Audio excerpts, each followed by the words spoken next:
ذنوبنا وكفر عنا سيئاتنا وتوفنا مع الأبرار ربنا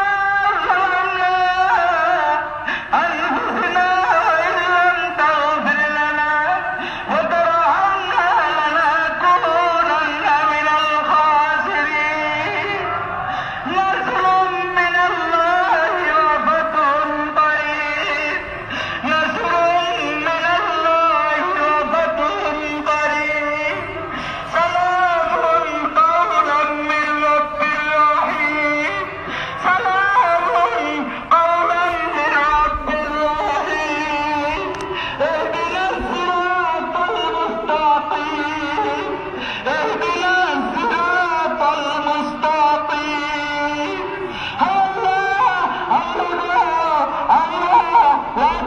মুসলমান বান্দারা শাহী দরবারে এই বংশীর দরবারে মরহুম জাহেদুল হক রহমতুল্লাহ আলাইহির মকবুলের মুনাজাত আয়োজন করেছি মাহবুব আয় আল্লাহ তুমি এই মকবুলের মুনাজাতকে আল্লাহ তুমি কবুল ও মঞ্জুর করে নাও আমরা যারা দোয়া করেছি মাঝে জীবনে কত কবিরা সগরা সেই বেদাতি জানা অজানা কত পাপ কত গুনাহ করেছি গো মাহবুব তুমি আমার